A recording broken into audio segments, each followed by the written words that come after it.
Let's shift our focus to Nigeria. The country has been in the spotlight over a wave of mass kidnappings. Its president, Bola Tinubu, has declared a nationwide security emergency, amid reports suggesting that Russia has offered to help.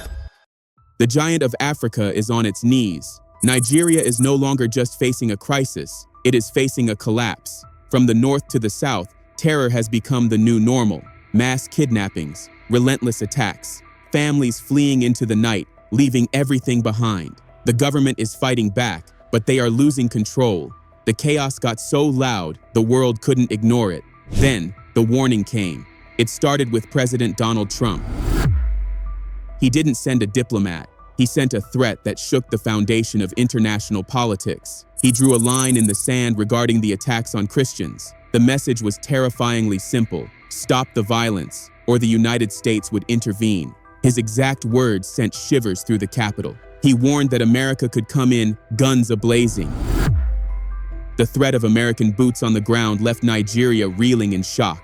But while everyone was looking at Washington, they missed what was happening behind the scenes. While the country panicked over the American threat, a shadow moved in from a different direction. Another global superpower has just made its move, and this changes everything. Russia has just stepped into Nigeria's biggest battlefield. In a sudden announcement, President Vladimir Putin revealed that Moscow is ready to support Nigeria's fight against terrorism, offering intelligence, weapons, and counter-terror operations. And instantly, Nigeria found itself at the center of something far bigger than its own borders. A new global tug-of-war. The United States pulling from one side, Russia pulling from the other, and Africa's most populated nation caught in the middle. But the real question isn't just who wants to help Nigeria, it's why now. Why has insecurity inside Nigeria suddenly exploded, faster, deadlier, and more unpredictable than ever before? What does Donald Trump's latest military warning actually mean? And why could it backfire in ways Washington never expected? And why is Russia offering help at this exact moment? To understand all of this, we need to go back to the beginning.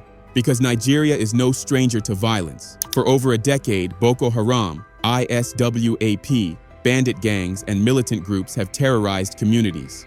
But recently, something shifted. The attacks became sharper, the chaos spread wider, and the violence evolved into something far more organized. The question is simple: what changed?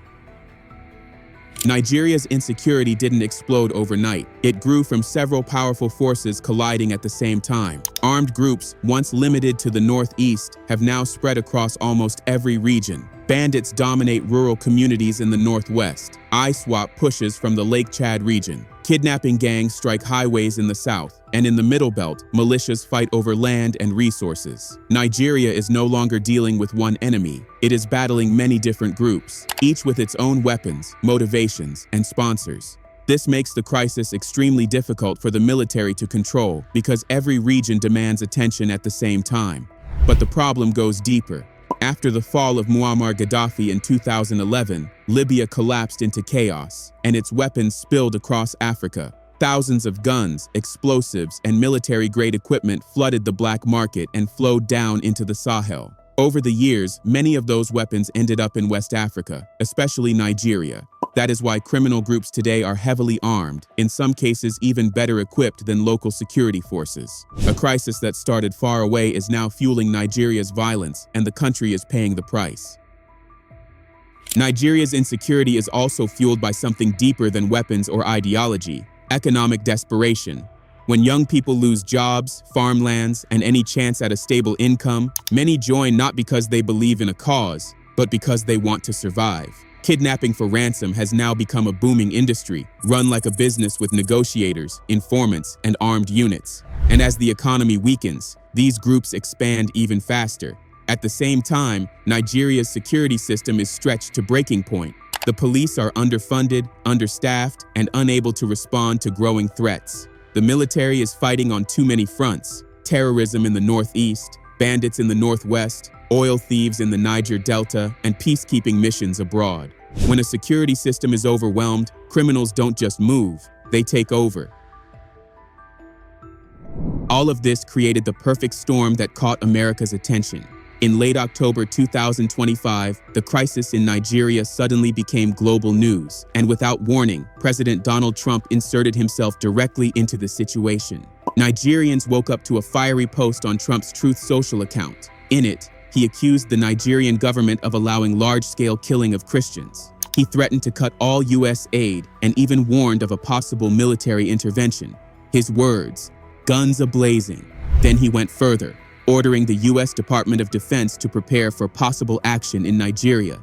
Those statements didn't just raise eyebrows, they shook the world. And inside Nigeria, they landed like thunder. Why? Trump's threat shook the world because of its sheer scale. Nigeria isn't a small nation, it's Africa's giant, home to over 200 million people. Any foreign military intervention there would be massive, dangerous, and unpredictable. Trump's message suddenly pushed Nigeria into the center of global attention, not just as a place struggling with insecurity, but as a potential battlefield for foreign troops. And the way he delivered the message added even more tension. There was no talk of diplomacy, no negotiation, no warnings, just a blunt, forceful statement. If you don't stop, we'll come in. That kind of language may impress his supporters, but inside Nigeria, it sparked fear. Fear of losing sovereignty, fear of foreign boots on local soil, fear of a crisis becoming even bigger. And Trump didn't stop there. He added a religious angle that turned the situation into a global political firestorm. By claiming he was acting to protect Christians, he fueled worldwide panic and elevated Nigeria's violence into an international religious debate. But Nigerian officials and analysts quickly pushed back. They pointed out that the victims of insecurity are not just Christians, Muslims, traditional communities, and even neutral groups all suffer.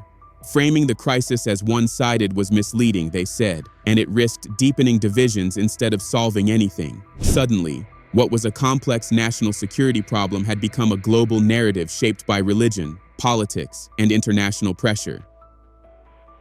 But how did Nigerians respond to the threat? The Nigerian government reacted quickly.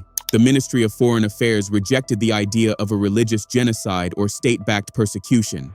They said the security situation was real, but the violence affected all citizens, regardless of faith. The government said that while they welcome international help in fighting terrorism, any support must respect Nigeria's sovereignty. On the streets, reactions were mixed. While some rejoiced at the news believing that a U.S. invasion would help to eliminate Nigeria's insecurity, others were worried. The threat of foreign soldiers entering Nigeria made long-standing tensions worse about identity, security, and justice. Some others felt some of Trump's concerns were valid, but they feared external intervention might make things worse, not better.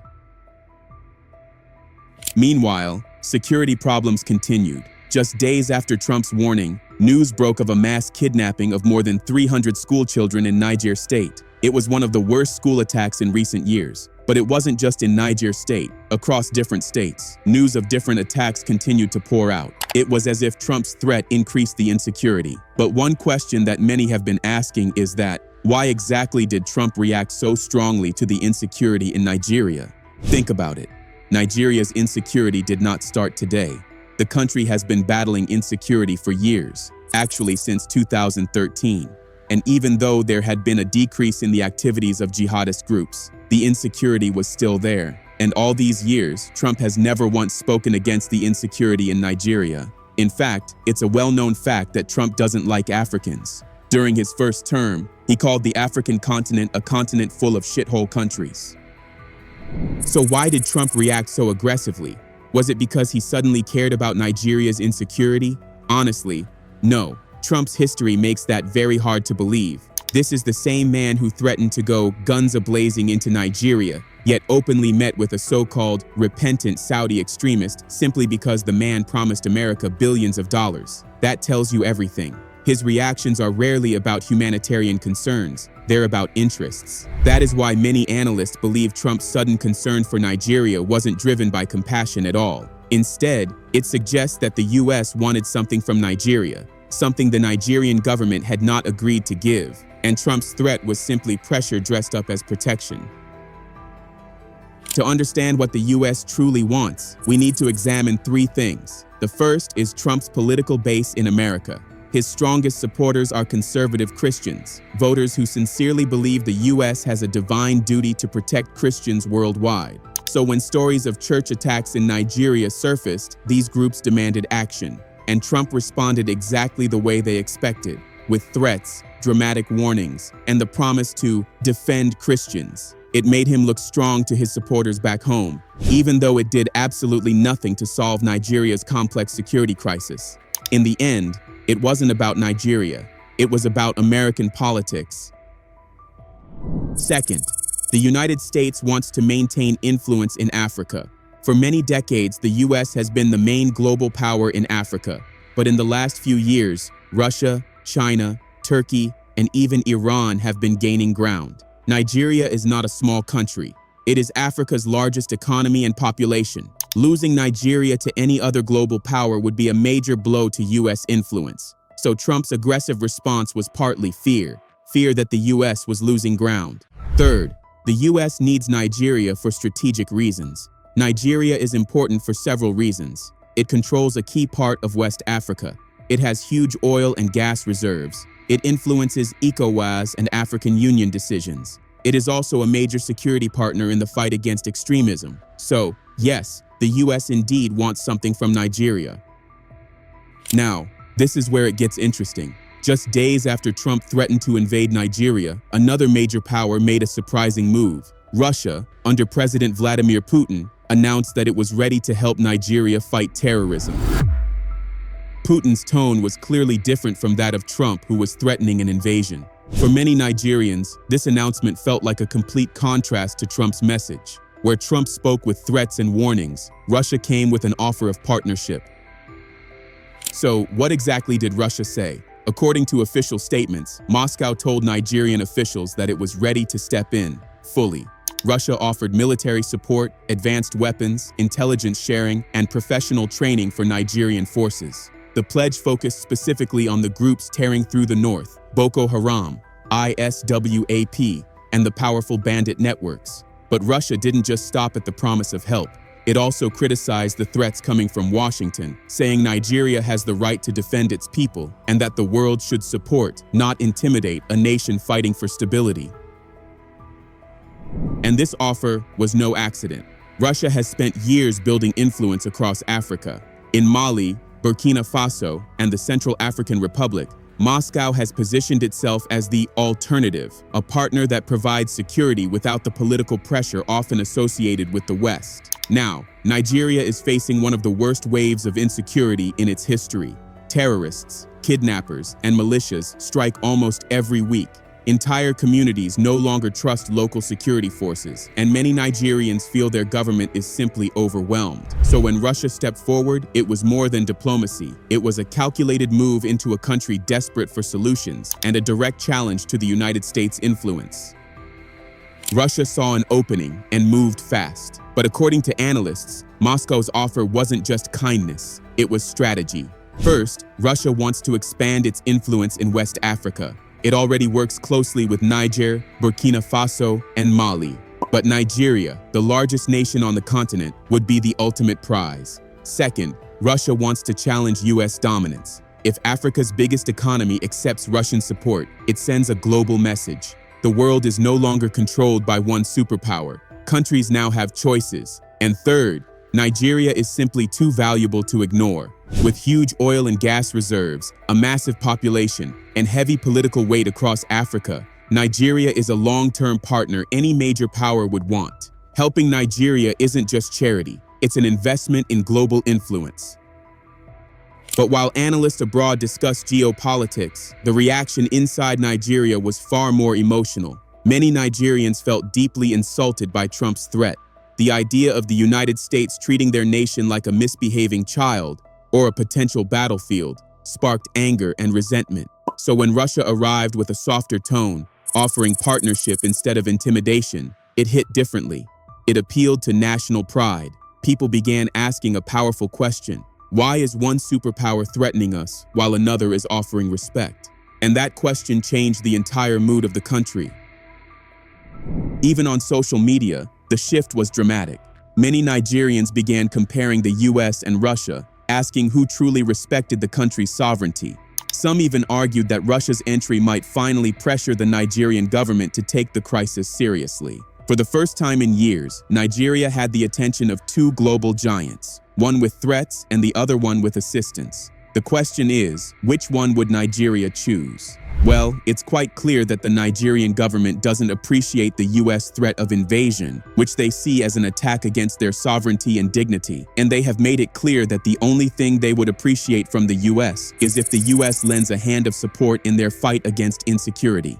Currently, the US has softened its tone, and the talk of an invasion is gradually eroding. But if the US insists on its threat, it's clear which offer of partnership Nigeria would choose. Definitely Russia. And this points out a glaring detail. And the Nigeria-US-Russia drama proves one thing clearly.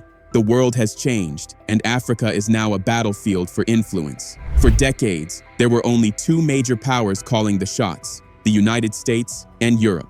They set the rules. They controlled the money. They decided who got weapons, who got loans, and who got political support. But that world is gone.